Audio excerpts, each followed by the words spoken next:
So the country's inflation has hit a 13-year high, with fuel and food recording the largest annual increases. The extremely high cost of living crisis comes on the back of an equally high youth unemployment rate. For more on this and the situation faced by young people in South Africa, we speak to Kristal Duncan Williams. She's the project lead at Youth Capital. Kristal, thank you very much for availing yourself this afternoon. So research that you conducted some time ago pointed out that young people were spending up to R1,000 a month on data and transport costs, with 8 in 10 having to choose between looking for work and putting food on the table from the work that you do. Please expand for us in terms of the reality that is faced by young people on the ground in South Africa. So I think we have to understand, as you said, that research was conducted at the end of last year, and the situation has gotten even more dire for young people. But I think we need to understand that young people are on a journey from places of learning into places of earning and places of work. And their struggles don't begin when they start looking for a job, nor do their struggles end when they find a job. We were seeing on Twitter last week reports of young people quitting because the cost of taxi fare in comparison to how much they earn is just not worth it for them. And so I think as a country we really can feel really overwhelmed and feel like there is no hope for young people. But I think what we must remember is there are solutions that exist.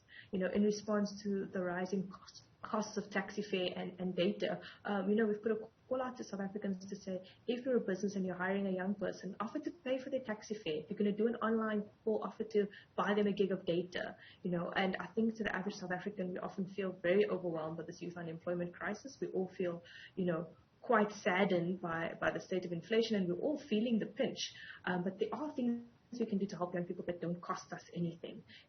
Connecting a young person to an opportunity, helping a young person write a CV or prepare for an interview, doing a mock interview. These are things that any of us could really do. And I think if we all start playing a little bit of a role, it might seem like a small action, but it's these small actions that can lead up to collective good. At the same time, we obviously need better infrastructure that addresses the public transport system. We need a railway system that works.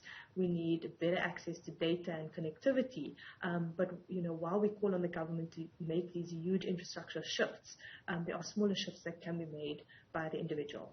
You speak of small actions that lead to collective good and the responsibility on the part of employers. Perhaps I was recently at a pharmacy, a very big pharmacy in South Africa, and one of the managers was speaking to another manager, and they were complaining about an employee who's constantly late, and they were saying, well, he can't even get to work on time, and he's constantly putting up an excuse of taxis that, he can't catch a taxi on time. And so I think we need to do something about this in full view, or, in full earshot of people who were getting whatever it is they needed to get in the store. It made me think, though, when you talk about bridging the gap and the responsibility on the part of employers, some people don't even understand that, someone has to take a taxi or 3 taxis in order to make it to work, and you're lucky if you're going to be early. And you're already waking up early in the morning, right, to make it. So how then do we bridge a gap? What do we need? Diversity training in 2022 to make people understand the circumstances of, the majority of people who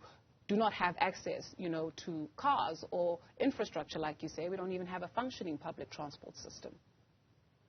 Absolutely, and I think this is a lot of the work that Youth Capital does, is to just put the human being behind the stats. We launched a documentary on Youth Day saying 8 years without a job, and the feedback we got from people was like, oh, we hear how bad the unemployment stats are, but we don't hear from the young person. It becomes just a number. They become just an employee, and as you say, they don't understand. Besides the fact that they've got to take 3 taxis, they've maybe got to drop their younger siblings off at school before they can get out the house to come to the job, or their child needs to get to a daycare. And these are all the responsibilities that young people carry. They're not just a person who shows up for work. They're a person with a life and complexities and pressures just like anyone. And I think we need to do more to understand that. And Youth Capital is going to be looking at that in the coming months. How do we bridge the information gap between the expectations of employers versus the realities that young people face?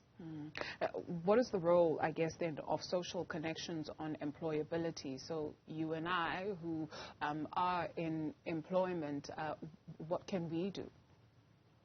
Absolutely, and this is the topic for Youth Capital for August and September, so keep an eye out. We'll be putting forward very tangible solutions for what you can do, things that we take for granted, just where to look for a job. If you see a job advertised in a mall, a young person isn't necessarily in that mall, you can take a photo, share it on social media, put it on Twitter. It's a simple act that takes you a couple of seconds, but could literally make a really big difference to a young person.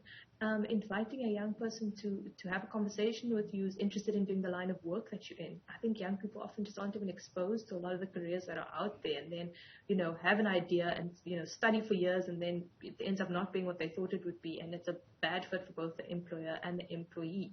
As I said, helping a young person just prepare for an interview. We often think, social connections mean mentorship. It means a huge investment of your time. And yes, of course, that's wonderful and great if you have that time and can give that to a young person. But it doesn't have to be as intensive as all of that. As I said, literally sharing an opportunity, literally helping one young person just, tidy up their CV or prepare for one interview can make a world of difference to that young person. Sure. While you have legitimately young people who are having insurmountable challenges that they do overcome, we are South Africans after all, but I do wonder from the work that you do how much of this dynamic you have observed where there are young people who will choose, I say this very carefully for lack of a better phrasing, quote unquote, the easy way out, right? So where you have somebody that is sponsoring your lifestyle and there's no victim in this crime, right? Everybody's getting that which that they want, because what we're seeing on social media, that life is easy, right? So you can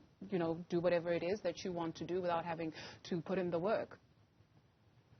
I think that social media is playing a huge role in the expectations of young people. But similarly, I think, we have this idea in our heads that, young people must just be thankful for whatever work that they get. And let's be honest, I'm sure you and I have both had work experiences where we're absolutely miserable and we didn't want to stay in that job. So why do we expect that young people should do that?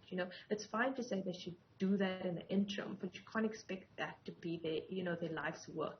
I think we have to help young people understand and unpack what their skills are and their passions so that they can grow into a role. So I think young people have to understand that you don't live the social media, Instagram, TikTok life immediately. But employers also need to help young people figure out how to get to that dream.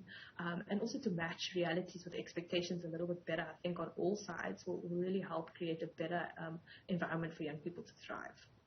Thank you very much for availing yourself this afternoon.